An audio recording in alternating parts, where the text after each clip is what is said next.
Семинарымызды ары қарай жалғастырамыз. Қазір біздің құрметті студенттер, семинарға қатысушылар белсенді болып кері байланыс беріп отырсаңыздар, сіздер мен білесіздер ма дегенді білмеймін деп білетін нәрсені білмеймін деп отырсаңыздар, жұмыс жылдамырақ жүреді да. Мен түсіндіретін нәрсені түсіндірмейтін нәрсені түсіндірмеймін, түсіндіретін нәрсені сол кезде түсіндіріп отырамын. Жалпы енді бұл позитивистік парадигмаға байланысты нәрсе. Келесі. Енді зерттеу дизайны деген кезде тақырыптың алдымен тақырыпты анықтап аласыздар, иә? Зерттеу жасаңыз бір нәрсеге. Одан кейін сіз сол тақырып бойынша бұрынғы зерттеу жасаған адамдардың әдебиеттеріне шолу жасайсыздар. Одан кейін соған байланысты бір гипотезаны тұжырымдайсыздар. Одан кейін зерттеуге жоспар құрасыздар. Бұны зерттеу дизайн деп айтады, иә? Одан кейін деректерді жинайсыз, деректерді талдайсыз, нәтижелер туралы хабарламаны айтасыз. Бұл позитивистік дизайнға жатады екен. Позитивистік әдістерге сауалнамалар, эксперименттер, тесттер жатады екен. Бұлар туралы білеміз ба? Сауалнаманың түрлері бар, тесттің түрлері бар, эксперименттің түрлері бар, иә? Білеміз ба? Иә, апай. Өте жақсы. Енді әлеуметтік зерттеулер парадигмалары, интерпретациялық. Бұның ішінде бұл бағыт натуралистикке жатады екен негізінен. Бұл жерде түсіну, интерпретациялау, яғни агенттік деген, агенттер саны деген бұлар зерттеу жүргізетін адамдарға байланысты айтылған. Адамдар, агент деген адамды айтып тұр. Негізінен зерттеу контекстке негізделеді деген көптеген көзқарастар айтылады бұл жерде. Нақты жалпылау емес, нақтылыққа, деректілікке сүйенеді екен. Интерпретациялық парадигмада шындықты субъективті қабылдау кезінде жасалады екен, болжам жасау мүмкін емес. Бұл жерде, яғни дәлелге сүйенеді деп айттық, иә? Нақты талдауларға сүйенеді екен. Интерпретациялық парадигманың мына зерттеу дизайнына қарап жіберіңіздер. Бірінші тақырыпты анықтау, екінші әдебиетке шолу, үшінші зерттеу дизайнын құрастырады екенбіз. Төртінші деректерді жинап, деректерді талдап, тұжырымдамалар мен теорияларды әзірлеп, соңында нәтижелер туралы есеп береді екен. Бұл алдыңғы зерттеу дизайнына ұқсап тұр, байқап отырсыздар. Бұл натуралистік әдістің зерттеу әдістері мынандай екен: толыққанды сипаттау, деректер, құжаттар, бақылау, сұхбат алу, этнографиялық зерттеулер жасау осы натуралистік әдіске жатады екен. Енді сыни теория. Бұл сыни теорияда идеологиялық сын, феминизмдік, саяси зерттеулер, эмансипация, теңдік және бостандық, әрекетті зерттеу деген мәселелердің бәрі осы сыни теория парадигманың ішінде болады екен. Осының ішіндегі байқап отырсыздар, әрекетті зерттеу деген, action research деген осы. Яғни action research сыни теория парадигманың ішіне кіреді екен.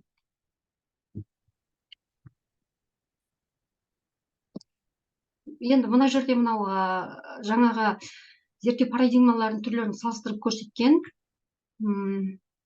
Қазір. Енді сіздер қандай іс-әрекетті зерттеуге ұсыныстарыңыз бар? Қандай зерттеу іс-әрекеттерін жасағыларыңыз келеді, мысалы?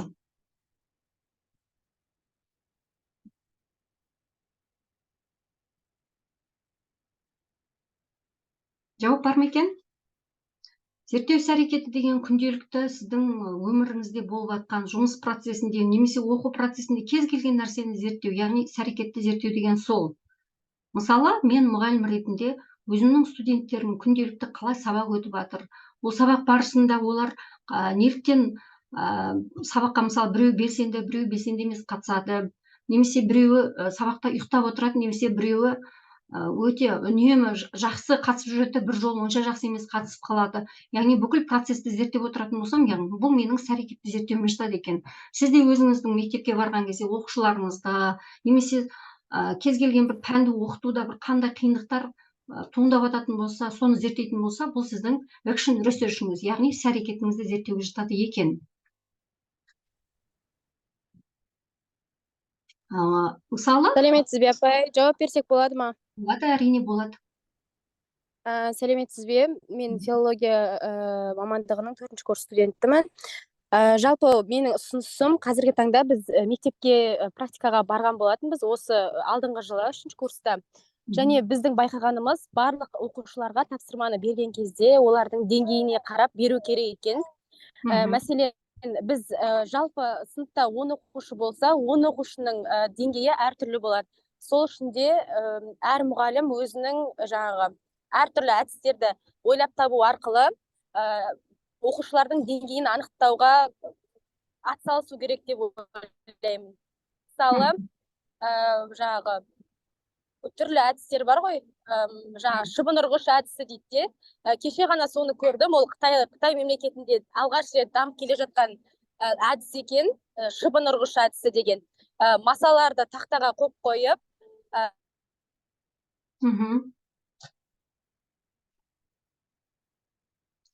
Аяжан дауысы естімей кетті. Аяжан ғой, сөйлеп отқан. түрлі тапсырмаларды қояды, балалардың қолдарына шыбын ұрғыш береді. Масаның суретін шығарып қойғанда дұрыс жылдамдық арқылы шыбын ұрғышпен ұрып, жауаптарды әдістерді зерттеуге ұсынысым бар да. Біз тек қана жаңағы мемлекет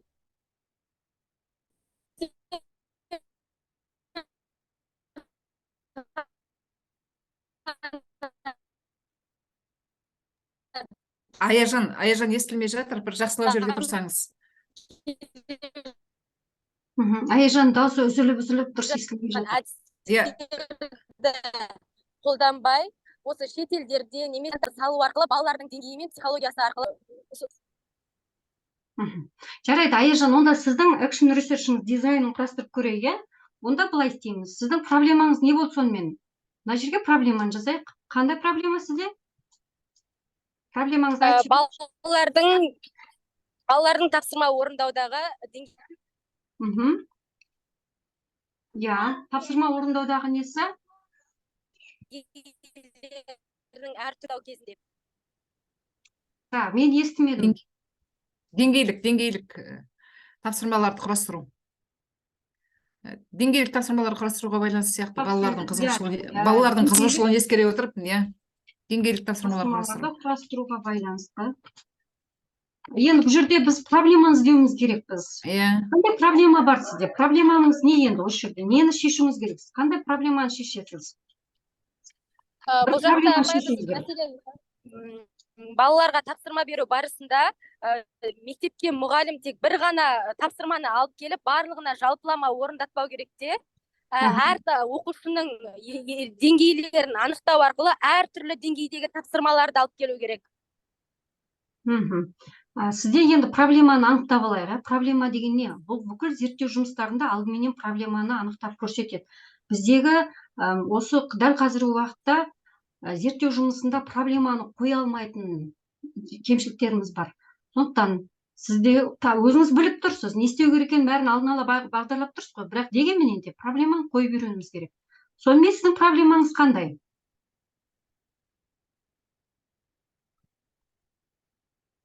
Аяжан? Балалардың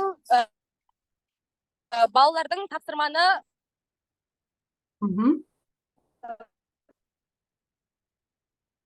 бірдей орындай алмауы шығар проблема. Қалай болады? Бірдей орындай алмауы, иә?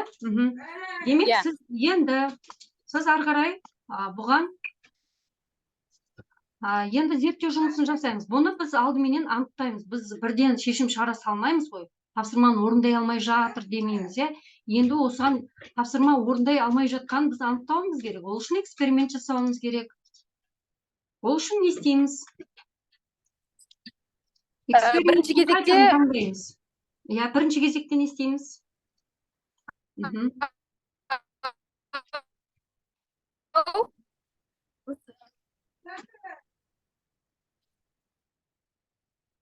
Бірінші кезекте біз балаларға ең бірінші С деңгейіндегі тапсырманы беріп көреміз.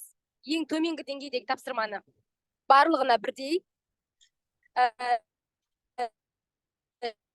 Және де ол С деңгейіндегі тапсырмасыны бар. Немесе одан да жоғары, біз күткен жоғары нәтижені де беретін балалар бар.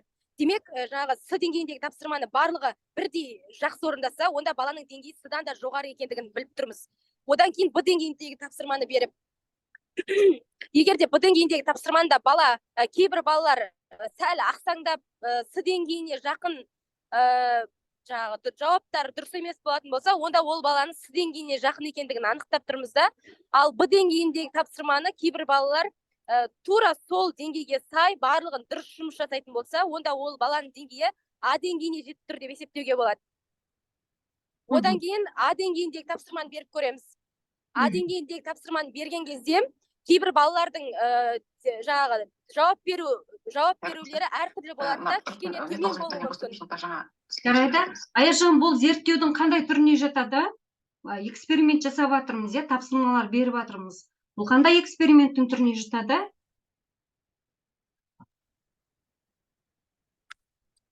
Балаларға енді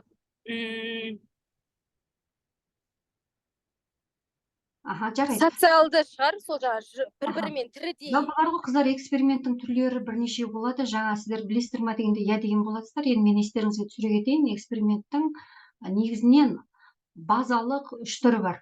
Non-эксперимент дейді, квази-эксперимент дейді, сосын эксперимент дейді. Яғни non-эксперимент деген бүкіл PISA сияқты бағдарламаны білесіздер, түрлі деректерді жинайды, бірақ оның қорытындысын ғана алады да, ары қарай зерттеу тоқталады. Яғни тек қана деректерді жинап алу. Оны non-эксперимент деп айтады. Квази-эксперимент деген бар. Квази-экспериментте ол бірнеше уақыттарды алады екен. Мысалы, ол дәл қазір ғана уақыт емес, бірнеше ғасырды алуы мүмкін, ол бірнеше жылдарды алуы мүмкін. Яғни бұны квази-экспериментке жатқызады екен. Ал жай эксперименттің түрі ол белгілі уақытта, белгілі бір топта эксперимент жасайды. Сіздікі сол жай эксперименттің түріне жатады. Бірақ енді осы жерде әдіс қолданған жай экспериментке жатыр онда. Әдіс қолданамыз. Бұл сіздің экспериментіңіздің түрі. Экспериментті жасағаннан кейін жарайды, зерттеу дизайн жасайға. Енді эксперимент дедіге. Эксперимент жасадық, оның нәтижелерін алдық. Жаңағы өзіңіз айтқандай тапсырмалар беріп, нәтижелерін алдық. Енді нағыз осы жерде біздер енді талдау жасайды екенбіз. Талдау жасаған кезде не істейміз? Талдауда сандық сапалық әдістердің біреуін қолданамыз. Сандық сапалық әдістердің біреуін қолданамыз. Одан кейін барып не істейміз? Одан кейін барып соның қорытындысын шығарамыз. Бұл біздің зерттеу дизайнымыз болады екен. Яғни мына жерде әдістің қандай түрін қолданамыз, оны қалай қолданамыз, соның бәрін сипаттап айтатын болса, ол сіздің зерттеу дизайныңыз, яғни метод дейді ғой, зерттеудегі метод бөлім сол болады екен. Жарайды. Яғни бұл біздің action research, яғни зерттеу әрекетімізді осылай құрып алады екенбіз. Мынадан кейін мынаны істеймін, мынадан кейін мынаны істеймін деп алдын ала жоспарлап алады екенбіз. Содан кейін бар зерттеу жұмысын жүргізеді екенбіз. Ары қарай кеттік. Енді іс-әрекетті зерттеуге байланысты түрлі ғалымдар байқап отыр, 1986 жыл дейді. Бұл деген қазір пайда болмаған ескі әдіс екен, бізге қазір келіп жатыр. Бірақ бұны баяғыдағы ғалымдар айтып кеткен екен бұл туралы. Іс-әрекетті зерттеу, іс-әрекеттегі мәселелер шешуге деген көзқарасы зерттеудің қатаңдығымен ерекшеленеді дейді. Орысша жарайды. Іс-әрекетті зерттеудің дәстүрлі қабырғадағы шыбын іспеттес бақылау тәсілінен айырмашылығы дейді. Бірлескен іс-әрекетті зерттеу тәжірибені өзгерту мақсатында зерттеуге қатысушылармен бірге отырып әрекетті дамытуға ұмтылады. Бұл жағдайда зерттеуші зерттеу үдерісінде беделді болудан гөрі басқаларға диалог арқылы ой жүгіртуге мүмкіндік беретін көмекшіге айналады. Енді осы жерде айтпаңыздар, action research деген бұл жеке адамның ғана емес, топтық зерттеуге жатады. Мысалы, lesson studyге ұқсайтын жерде осы. Lesson studyде топпенен бірнеше мұғалімдер отырып зерттеу жасайды ғой. Action researchте тура солай. Action researchте де бірнеше топ болып, бірнеше мұғалімдер немесе бірнеше студент болып отырып, сіздер мысалы жоба жұмыстарыңыз action researchке жатады. Диплом қорғау кезіндегі бірге отырып жұмыс жасау. Яғни бұл жерде мен ғана емес, басқалардың да пікіріне мән береді екенбіз. Яғни зерттеулер мен практикалық әрекеттерді біріктіру, әдістемелік принциптер осындай бірлескен әріптестік негізде өткізіледі екен. Трансформациялық оқытуды ынталандырады, рефлексивтіліктің жоғары деңгейінде кең саяси және тарихи контекст қамтиды, әлеуметтік өзгерістер мен әлеуметтік әділеттілік деген ұмтылыс көзқарастан басталады екен. Енді іс-әрекет зерттеудің мақсаты әлемді жақсырақ түсіну арқылы өзгерту, проблемаларды шешуге және білім қорын толықтыруға бір мезгілде көмек көрсету үшін адамдардың құзыреттілігін арттырудың ең жақсы әдісін іздеудің орнына мақсатқа жету жолын табу мен түсіну. Яғни бұл жерде экшн ресерчте негізгі мақсаты жақсы, яғни жетістікке жету міне ең жақсы әдісін іздеудің орнына мақсатқа жету жолын табу және түсіну. Бұл дегеніңіз, яғни бір зерттеу жасаған кезде егер сіз бір мақсатыңызға жетпей қалатын болсаңыз, қайтадан зерттеуді басынан бастай береді екенсіздер. Сондай экшн ресерч деген бұл бір мынандай циклдық жұмысқа ұқсайды. Цикл сияқты. Іс-әрекетті зерттеудің циклы өзі. Мынаны, мысалы, проблеманы анықтайсыз, әрекеттерді жоспарлайсыз, одан әрекет жасайсыз, оның бақылайсыз, рефлексияға келтіресіз, яғни кері байланыс. Осы цикл қайта-қайта қайталана беруі мүмкін. Яғни бұл экшн ресерчті циклдік процесс деп те айтады.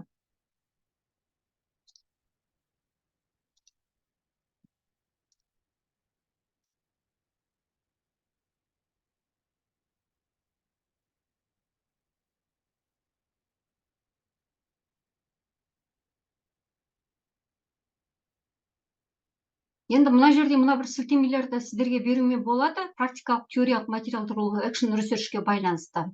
Осы жерден сіздер түрлі адамдардың жасаған экшн ресерчке байланысты материалдарын көре аласыздар, мына сілтемелерді. Осы семинар біткеннен кейін мен мынаны сіздерге жібере аламын.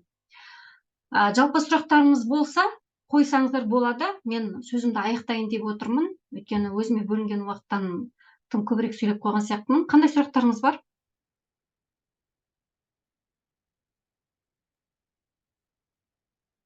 Сұрақтарыңыз жоқ па? Демек, экшн ресерчті түсінді деп ойлаймын. Егер түсінбесеңіздер, құрметті студенттер, мен телефон нөмірімді білесіздер, сабақ беріп жүргендерім бар іштеріңізде. Менен сұрап алсаңыздар болады. Кейде менің жеке курстарымда бар, соған да қатыссаңыздар болады. Тыңдағандарыңызға рахмет. Рахмет, Лира ханым. Енді қазір мынау экшн ресерч деген өте актуалды мәселе болып тұр. Себебі тек қана зерттеу жұмыстары университеттер мен ғылыми орындарда ғана емес, мектепте де жүргізіліп жатыр. Сондықтан ғылыми зерттеулер негіздері деген пәндер енгізіліп жатыр. Яғни жоба жұмыстарын жасау мектепте де қазіргі кезде өте өзекті мәселелердің бірі болып тұр. Соған байланысты Лира ханым өзі де осы бағытта өте жақсы жұмыстар жасап жүр. Рахмет, баяндамаңызға ақпараттар алды деп ойлаймын. Егер студенттерде түсінбеген сұрақтар болатын болса, оларды қоя жатады. Алдағы уақытта өзіңізбен байланыста болады деп ойлаймын. Жақсы, рахмет. Олай болатын болса, келесі кезек. Сіз демонстрацияға рұқсат беріп кетіңіз.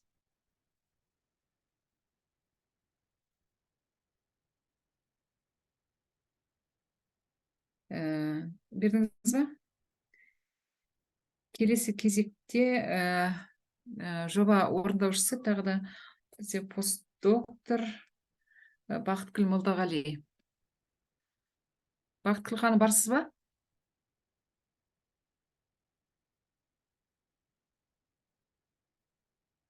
Бақытгүл ханым, барсыз ба? Бақытгүлден кейінгісін өткізе беріңіз, апай. Онда кім? Дидар ханым, барсыз ба? Апай, бар. Онда қоса қойыңыз. Дидар Рысқұлбек, PhD доктор, осы жоба орындаушыларының бірі, және тілді меңгерудің қазір деңгейлік тапсырмаларын құрастыру бойынша Алматыда, Астана қаласында қазтест орталығы бар, сол бойынша негізгі тест әзірлемешілерінің бірі. Ол жақта да үлкен республика көлемінде осы тақырыпта қызықты баяндамалар жасап жүр. Сөз сізде. Рахмет. Бүгінгі онлайн семинарға менің әзірлеген баяндамам тақырыбы оқылым бойынша тест тапсырмаларын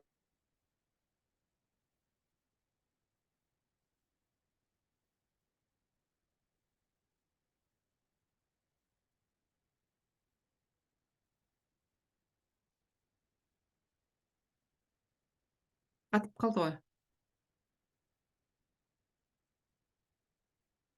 Өкінішті.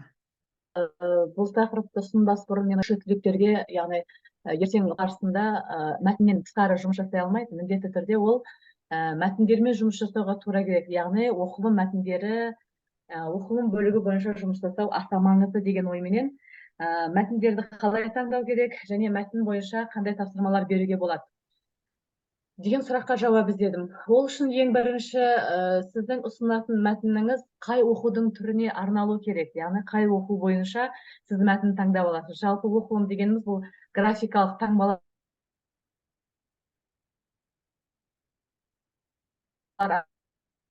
арқылы қағаз бетіне түскен сөздермен тіркестер отырып, одан қажетті деректі түсініп сұрыптай алу. Яғни сіздің алдыңызда отырған әр оқушы немесе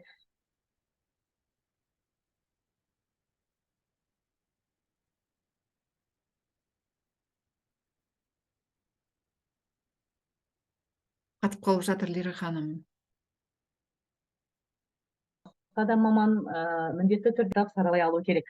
Демек, мәтін болады. Мәселен, сіз ұсынатын мәтін танысып оқуға арналған болса, ол белгілі бір аз ғана уақытта, яғни уақыттың тапшы жағдайында өткізу, жылдам қарқынмен оқылатын, бір реттік оқылым ретінде ұйымдастыру, негізгі ақпарат түсіну үшін, тексеру үшін, оқылған мәтіндер бойынша қорытынды жасай алу үшін берілетін мәтін болу керек. Яғни, өте қысқа мерзімде және тек соның ішінде бір рет ғана оқып,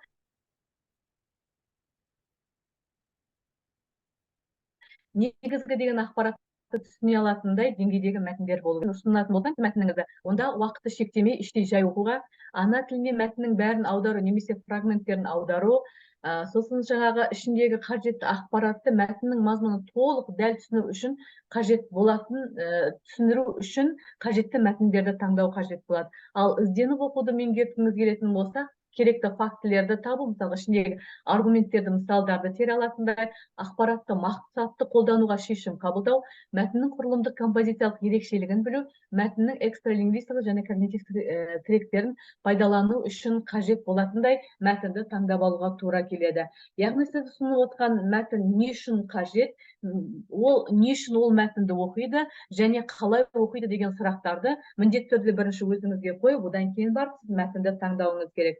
Жалпы мәтін таңдауда нені ескеру қажет деген сұрақ туындайды осы жерде.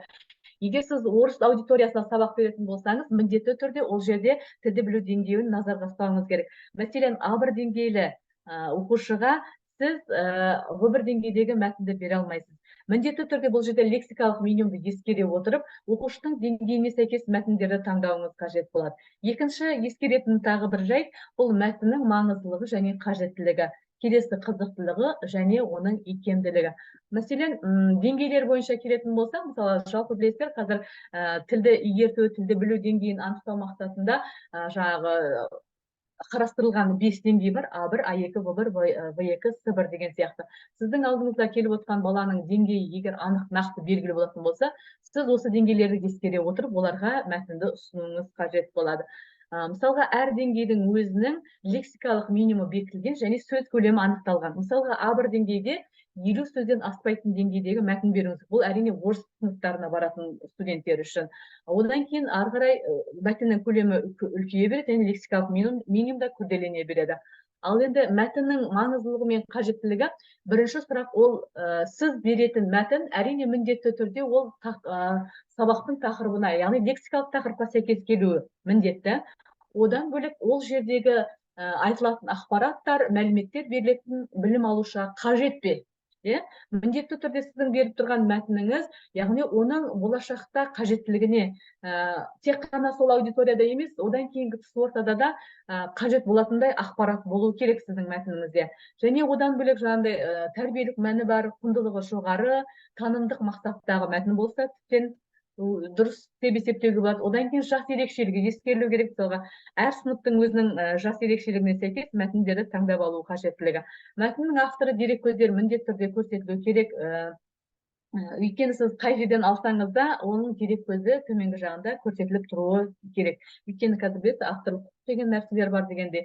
Одан кейін мәтін оқу түріне сәйкес болу керек. Жаңағы айтқан, жоғары жағымызда айтқандай, сіз қандай оқудың түрін таңдап тұрсыз, яғни ізденіп оқуға ма, зерттеп оқуға ма, или танысып оқуға ма деген сияқты. Бұл нәрселерді ескере отырып, сіз мәтінді таңдауыңыз тиіс. Келесі, мәтіннің қызықтылығы. Мен мұншақты жыл болды қатты әзірлемекші болған кезінде мен ең қатты қиналатын жұмысым бұл мәтін таңдау болатын. Себебі мәтін егер қызықты болмаса, ол мәтін қабылдамайды. Немесе тест тапсырушы мәтін қызықты болмаса, ол мәтінді қабылдай алмайды. Немесе бұл не үшін керек, неге мен уақытымды алып мына мәтінді оқып отырмын деген сияқты түрлі жаңағындай өздерінің пікірлерін білдіріп жатады. Сол кезде менің жаңағы өмір бойы кез келген жерді ашсам да, дәптер, кез келген газет, журнал ашсам да, немесе интернеттен бір мақала қарасам да, немесе бір дүниелерді қарап отырған кезде міндетті түрде мен қызықты мәтіндерді іздеп жүремін. Менде ол автоматты құбылысқа айналды, шынын айтқанда, уақыт өте келе. Өйткені үнемі қызықты мәтіндерді іздеуге тырысамын. Әрине қызықты мәтіндегі тағы да бір жерде келіспейтін жерлер болады. Маған қызықты болған мәтін екінші адамға қызықты болмауы мүмкін да. Сондықтан да барынша ортақ қызығушылық қамти алатындай, ортақ қызығушылыққа жауап бере алатындай мәтіндерді іздестірген дұрыс.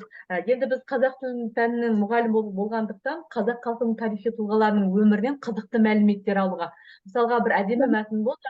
Кімнің Құнанбайдың қасында бірге қажылыққа барған Ізғұтты деген жиені туралы мәтін болды. Шындығында да мен оны абай жолында кездестірмегенмін, бірақ ол мәтінді мен оқыған кезде қызықтым.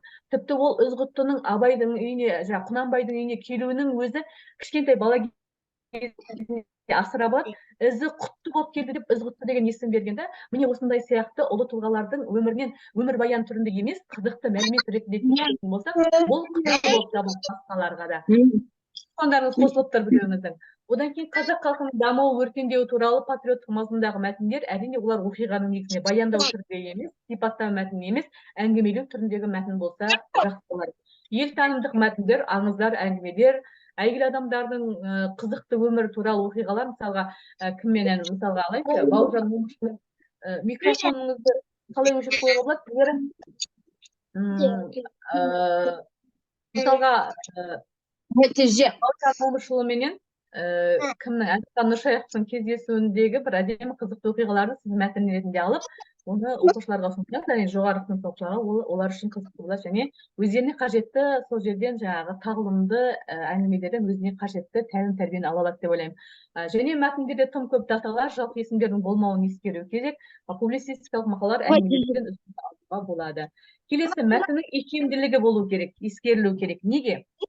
Мәтіннің икемділігі не үшін қажет деген сұраққа жауап беретін болсақ, мысалға, сіз тест тапсырмаға қосаңыз, Бағжан, микрофонды өшіре алмай жатырмын.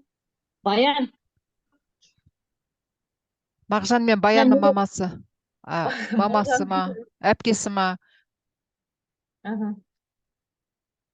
Әселдің бала-шағасы сияқты. Мәтіннің икемділігі не үшін қажет? Мәтіннің икемділігі, сіз егер сол мәтін бойынша тест тапсырмаларын ұсынатын болсаңыз, сол тест тапсырмаларыңызға мәтініңіз икемді болып тұру керек. Яғни тест тапсырмаларын құрастыруға мәтініңіздің ішінен дәл сол тест тапсырмаларына жауап бола алатындай ақпараттар немесе мәліметтер болу керек. Мысалы, қараңыз, сіз тест тапсырмаларын құрастыру кезінде эмоциямен берген ақпаратты тапсырғыңыз келетін болса, мәтінде міндетті түрде эмоциямен берген ақпарат болу керек. Немесе жағымды, жағымсыз ақпараттар мәтіннің ішінде кездесу керек деген сияқты. Немесе жеке пікірді көрсететін бірнеше кейіпкерлер болып, сол кейіпкерлердің жеке пікірін білгіңіз келетіндей тапсырма бергіңіз келетін болса, міндетті түрде мәтін соған икемді болу керек. Яғни мәтіннің ішінде жеке пікірлер көрініс табу керек. Немесе оқиғаға түрткі болған себепті анықтаңыз дейтін тапсырманың түрін ұсынғыңыз келсе, міндетті түрде мәтіннің ішінде дәл сол оқиғаға түрткі болатындай себептерді анықтайтындай ақпараттар көрсетілуі керек. Және сонымен қатар жаңа жоғары жақта айтып өткенімдей, мәтінді бейімдеу деген нәрсе. Жалпы мына мәтінді 10%-ға дейін бейімдеуге рұқсат етілген. 10%-дан артық бейімдеуге болмайды. Мысалға, жаңа бұл орыс сыныптарына сабақ беретін студенттерге қажетті ақпарат деп ойлаймын. Сіз әдемі мәтін таптыңыз, А1 деңгейге бергіңіз келіп тұр, бірақ оның ішінде лексикалық минимумға сәйкес келмейтін ауырлау сөздер кездеседі. Мысалға, қараңыздар, мен мектеп қабырғасында оқып жүргенде сурет салуды жақсы көрдім. Мектепте сурет үйірмесіне қатыстым. Сырымбет тауының етегінде әжем Айғанымның үйі болатын. Қазір ол үй музей. Сол Сырымбетте әжемнің үйінде 10 сыныпта алтын медальмен бітірді. Мектебіміздің директоры әйгілі педагог Мұстахан Санапьянов еді. Біздің сыныпта ақын, тарихшы, ғалымдарды бітіріп шыққан. Мектеп бітірген соң суретші болсам деген асқақ арманмен Алматыға оқуға келдім. Шота Аман Уәлихановпен сұхбат. Десті, Шота Аман Уәлихановтың кім екенін, ол жаңағы кімнің Уәлихановтардың әйгілі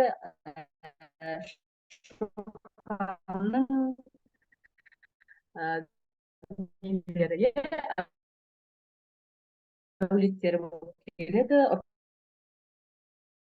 сұрақтар болып келеді. Сол кісіден берген сұхбат деңгейге өзім туралы деген тақырыпқа қатысты келгенде алдыңызда лексикалық минимумға сәйкес келмейтін сөздер кетеді. Оны мен қызылмен белгі көрсеттім. Қабырғасында, үйірмесіне, етегіне әйгілі асқақ деген сияқты. Міне осы сөздерді алып, сіз синоним сөздермен барынша жеңілдетіп, А1 деңгейді лексикалық минимумға сәйкестендіріп берсеңіз болады. Енді келесі, мәтінде сандық ақпараттар өте көп берілмеу керек. Қараңыздар, мен мына мәтінді үлгі ретінде көрсетіп отырмын сіздерге. Егер болашақта сіз мәтінде таңдап алған кезде, дәл осындай санмен келетін ақпараттар өте көп кездессе, бұл оқушыларды жалықтырады біріншіден, және сандық ақпараттарды есте сақтау кішкене қиындық тудырады. Бұл нәрсені де ескерсеңіздер, яғни мәтінмен таңдау кезінде санмен берілген немесе жалпы есімдер өте көп кездесетін мәтіндерді таңдамағандарыңыз дұрыс. Енді жаңағы деңгейлер бойынша орыс сыныптарын алатын болсақ, әрбір деңгейдің өзінің сөздері көрсетіліп тұр. Бұған тоқталмай-ақ қояйын, шет жағасын айтып өттім. 20-50 сөз болу керек А1 деңгейде, А2-де 50-100 сөз болу керек деген сияқты өзінің арнайы бекітілген сөздер көлемі көрсетіліп тұр. Енді жалпы мәтінді таңдап алған кезде барынша жаңағы айтқандай өте қызықты, пайдалы мәтіндерді таңдауға тырысамыз. Мен мысалға мына бір мәтінді ұнатып ұсынып отырмыз. Жалпы мына қазақ жерінде европалық үлгіде ең алғаш мектеп ашқан бұл Жәңгір хан десе, батыс өңірде. Бұл мектеп жаңағы тек қана діни бағытта ғана емес, сонымен қатар ең алғаш рет жаңағы орыс тілі, арифметика, география деген сияқты сабақтарды жүргізген болатын. Және бұл мектепті бітіргеннен кейін бұл мектепті бітіруші түлектер Ресейдің жоғары оқу орындарына білім алуға жаңағы мүмкіндік берілді. Ол жерде жасқа шектеу қойылған жоқ. Алғашқы өзінің жатақханасы болды, өзінің оқу корпусы, өзінің кітапханасы деген сияқты ең алғашқы Европадағы үлгі осы Бөкей ордасында ашылған болатын. Бөкей ордасында жаңағы Жәңгір хан қайтыс болғаннан кейін мемлекеттің қарауына өтеді. Енді осы мәтін ұнады, алдым. Өйткені бұл жерде қажетті пайдалы ақпараттар бар. Енді осы мәтінді орындау кезінде мынандай тапсырмалардың түрін ұсынуға болады деп көрсеттім. Мысалға, тест тапсырмаларын құрастыру кезінде шатастыратын тапсырмалардың болмағаны дұрыс. Мысалы, қараңыздар, мәтін мазмұнына сәйкес ақпаратты табыңыз, мәтінге сәйкес келмейтін ақпаратты табыңыз деген сияқты бірін-біріне қарама-қарсы тапсырмаларды бір мәтінде ұсынбаған дұрыс. Не сәйкес келетін ақпарат, не сәйкес келмейтін ақпаратты табуға тапсырма бергеніңіз жөн. Келесі, оқиғаның логикалық жалғасын табыңыз дейтін болсаңыз, мысалға, жаңағы мәтіннен алып, мысалға, мәтіндегі жалпы мазмұны бойынша емес, мәтінде орын алған белгілі бір оқиғаның ішінен бөліп алып, мәтіннің ішінен, соның логикалық жалғасын сұрауыңызға болады. Мысалға, ел басқаруда білім қажет болды дейтін болсақ, бұл бүкіл мәтін бойынша оқиға емес, мәтіннің ішіндегі бір бөлігі ғана. Жалпы мазмұны емес. Осы сияқты тапсырмаларды ұсынсаңыздар болады. Бұндай тапсырмалардың түрлері өте көп. Мысалға, егер қажет етсеңіздер, сіздерге қосымша бұл тапсырмалардың түрлерін сіздерге қосымша жіберетін боламын. Шындасаңыз болады. Мынандай түрлері өте көп. Бұлардың әрқайсысына жеке-жеке тоқталмай-ақ қояйын. Енді қандай кемшіліктер кездеседі? Ең басты кемшіліктер, екі дұрыс жауап болмау керек. Тест тапсырмаларын құрастырған кезде міндетті түрде бір ғана жауапты дұрыс болуына мән беруіңіз керек.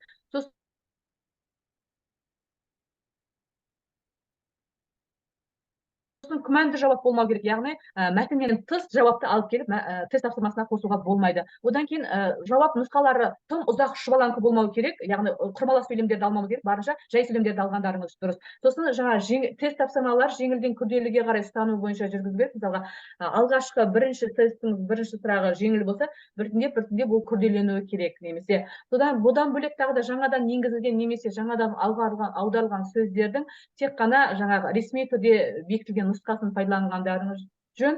Сосын жаңағы мәтінде есте сақтауға қиындық тудыратын ақпараттарды бермегеніңіз дұрыс. Сосын сандық көрсеткіштер тапсырмада сұралмау керек, себебі сандық көрсеткіштер білесіздер, олар жабық сұрақтар болып табылады ғой, бірден көрсете қоятын сандық жауаптарды көрсетілмеуіміз керек. Таныс емес сөздер, терминдердің көп болмаған дұрыс, жалған ақпараттар кездеспеу керек. Сосын жаңа мазмұны мен көлемі деңгейге сәйкес болуы керек. Мысалға, мәтіннен тыс дистракторлар мәтіннен тыс бермеу керек дейтінім, мысалға қараңыздар, мына жерде беріліп тұр, Өскеменде таңертең тұман түседі, ауа температурасы күндіз 5-7 градус шамасында жылы болады. Шығыс Қазақстанда аптаның соңына дейін осындай ауа райы сақталады дейді. Мәтінде сәйкес келмейтін ақпараттарымыз: тұман ерте түседі, шығыста күн салқындайды, Өскеменде бір апта бойы күн жылы болады. Өскемен Шығыс Қазақстан облысының орталығы. Енді қараңыздар, орталығы деген сөз мүлдем мәтіннің ішінде жоқ, яғни орталық деген сөзді мүлдем мәтіннен тыс алып келіп қоюға болмайды. Түсінікті деп ойлаймын бұл нәрсе, яғни мәтіннің ішіндегі бар ақпаратты ғана түрлендіре отырып тест тапсырмаларын құрастыруымыз қажет. Келесі, яғни бір тұлғалы болу керек. Яғни бір тұлғалы болу керек деген себебім, мысалға, дистракторлардың барлығы, мысалға қараңыздар, етістіктен болатын болса, түгел етістіктен болу керек, ал мына соңын қарасаңыздар, қызылмен бояп қойғаным, яғни бұл жерде болды, еді деп келеді, етістікпен аяқталса, бұл сөйлем талабы деп зат естімен аяқталып тұр. Келесі, жаңағы ұқсас болмау керек. Яғни бірдей жауаптар, ұқсас жауаптар болмау керек. Яғни күмәнді жауаптар немесе сәйкес келетін жауаптардың болмауы ескерілу керек. Келесі түрі бұл дәл соған ұқсас. Қазіргі жай, қаланың қазіргі жайы мен Түркістан қаласы туралы деген екі жауапта дұрыс жауап болып табылады. Демек, бұндайлар ертең оқушылар тарапынан не тудырады, наразылық тудырады. Яғни екі жауапта дұрыс деген сияқты. Жауап нұсқаларының тым ұзақ болуы деген, жаңағы ұзақ сөйлемдермен бермеу керек, барынша қысқа, нақты сөйлемдермен берген дұрыс. Жалпы тест тапсырмаларын құрастыруда осындай жайттарға көңіл бөлсеңіздер екен деген ұсыныс, өтініш бар. Жалпы қорытындылай келе айтатыным, мақсатсыз оқу, таңдамай оқу, бір ғана фамилияны табу үшін телефон анықтамалығын түгелдей оқып шығумен бірдей дейді. Яғни кез келген мәтін ол мақсатты оқуға, таңдап оқуға негізделу керек, таңдап оқуға, мақсатпен оқуға бағытталу керек деп сөзімді аяқтағым келеді. Рахмет. Жақсы, рахмет Лира ханым, өте мазмұнды баяндамаңыз үшін. Бұл мәтінмен жұмыс істейтін қазіргі заманда өте актуалды деп есептейміз. Тақырыбыңыз жақсы, көп рахмет. Әріптестер, қазір осы Zoom-ның чатына не жібердік, сілтеме жібердік. Қазір Zoom-да қу болып алған. Жаңа ғана бір Zoom-мен өткізейік десек, 9 минуттан кейін қос деп тұр. Сол үшін келесі Zoom-ның өте екі қызықты тақырып келе жатыр. Қатысуларыңызды өтініп сұраймыз. Екеуі де өте қызықты тақырып келе жатқан. Үйретері мол. Қағаз қаламдарыңызды, суеттер дайындап отырыңыздар. Сондықтан осыған көшейік. Келесіде мына сілтемемен кіресіздер. Көрініп тұр ма бәріңізге? Өздеріңіздің телефондарыңызға жібере аласыздар ма? Әлде қандай жолмен жіберген дұрыс сіздерге? Соны бірден автоматты түрде көшіп кетеміз бе әлде? Бірден автоматты түрде де көшуге болады. Осы жерден сол сілтемені басу арқылы мүмкін көшеміз, солай қарай. Бұл енді соңғы блогымыз, сәл сабырлық танытсаңыздар, құрметті жаңағы лекторлар, сіздерде 15 минуттан асырмасақ, келесі блогымыз бітеді сонымен. Екі адам ғана ақпарат береді, және ол өте қызықты ақпарат, 15 минутқа сыйғызуға тырысады. Жақсы ма? Келістік па осыған? Осы сілтемемен кіреміз.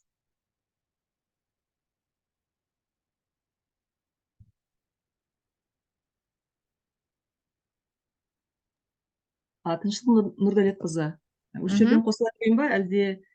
Жоқ. Өзіңіздің сілтемеңізбен біз кіріп жатырмыз сізге уже. Мынадан шығып жатырмыз. Себебі бұл бітеді қазір, уже бітейін деп тұр. Жақсы. Мынадан шығып, қайтадан өзімдікін ашамын, солай ма? Өзіңіздікіне кіріңіз, Түсіндім, жақсы, рахмет. Жақсы, бәрімізді сонда шақырамыз.